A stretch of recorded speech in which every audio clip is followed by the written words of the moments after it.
I'm still not used to this.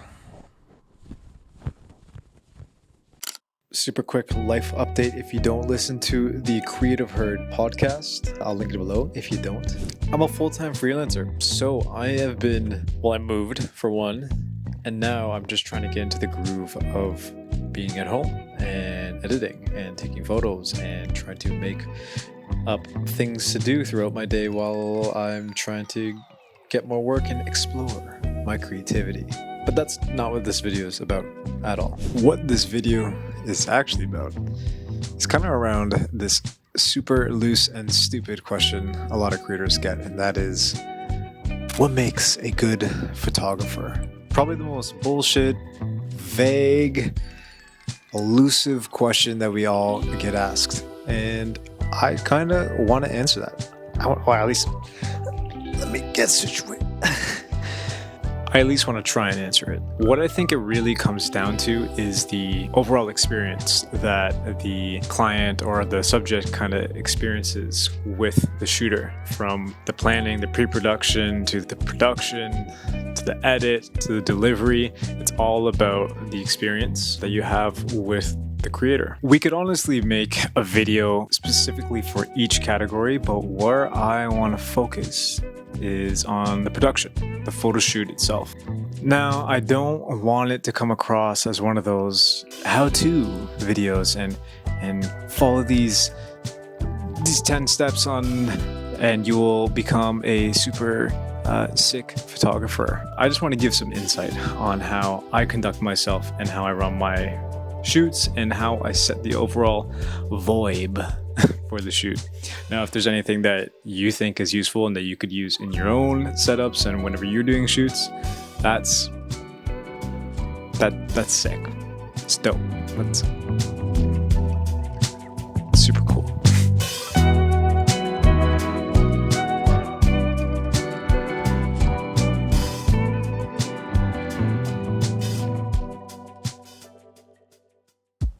If your body's tight, your face is tight. Regardless if it's a big photo shoot, indoor, outdoor, in studio, even in someone's bedroom, I want to start off the photo shoot the exact same way every single time. And I usually start it with the same question. I ask the person in front of the camera, what is one song or an artist that makes you just want to get up and dance? Something that you would dance to while no one's looking. And it sounds silly, why? Why am I asking that?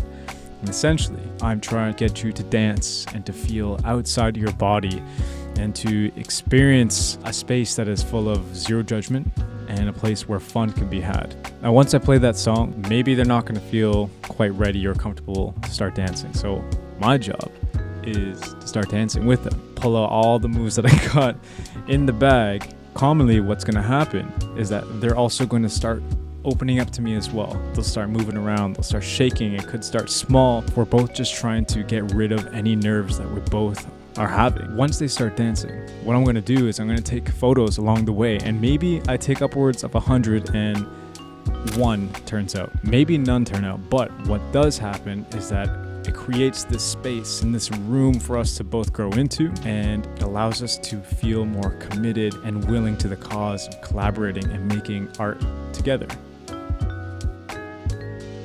You, the photographer, are the vibe projector. Whatever energy that you give off is going to be reciprocated back by your crew and the models and everyone else that's in there in the room. Especially if it's just a small team or it's just you and a subject, things can get hella awkward if you have a bad tone and energy throughout the entire shoot. If I'm stressed and I'm tense, I can only expect that my model is also going to react in a very stressed and tense way.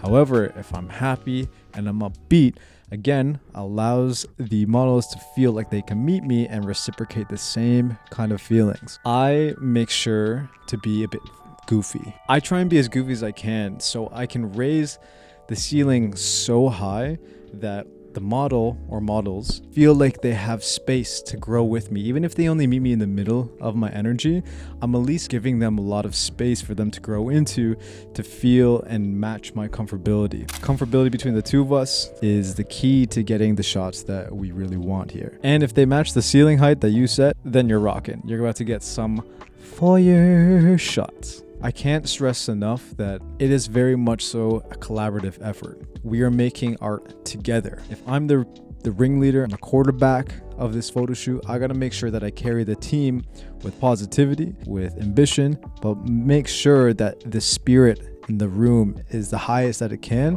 So once we come out of it and review the work that we did, we're hella proud of it. But that really comes down to the shooter. We gotta make sure that vibes are right, everyone's feeling nice, and just to overall feel like we're all important and we're feeling present and happy.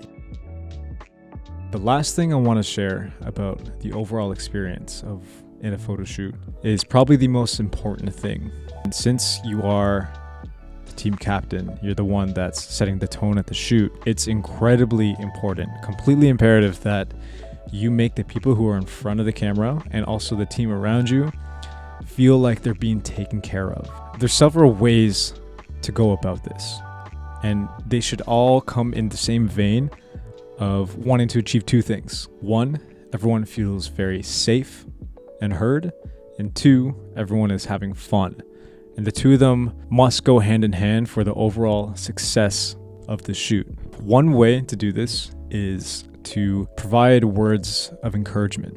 A lot of woo, or a lot of shoot, or like a damn. Y'all see that? Jesus.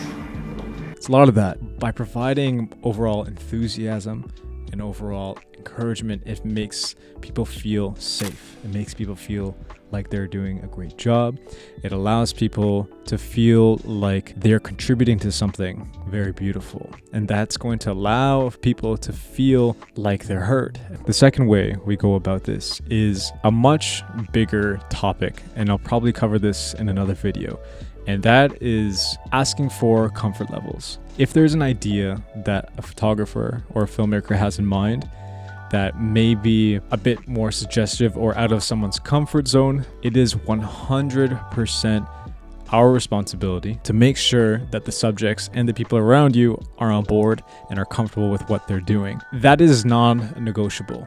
That is not something that can be up for question. We need to make sure that everyone is feeling safe and everyone is willing to commit to something that is maybe out of their scope. And a simple way of making sure of that is just by asking. Just taking that 2 seconds and asking if the person or the people are comfortable with it. That leaves very little room for there to be any discomfort or any lack of safety in the room with you. And then the third point, asking if they want to try something different. By asking them what they're comfortable with, or maybe if they want to try something, maybe they have an idea you hadn't even thought of. That could definitely entertain what you want out of the shoot and also provide a brand new perspective that you may not even had prior to. A, you're creatively winning by getting more people involved in the team, and B, you're allowing the people in the room to feel heard and feel safe overall. So all in all, that was an extremely long-winded answer to what makes a photographer great. That's just how I feel. I feel like it always comes down to the experience, and it's your job to make sure that you are setting the right tone, the right vibe, and feel safe so you can get the most foyer shots out there. If you stuck around this long, thank you so much for listening to me babble. I appreciate you, and I will see you the next video. Later, fam. Peace. Also, shout out to Spencer for letting me shoot at his house. Thanks. Okay, bye for real.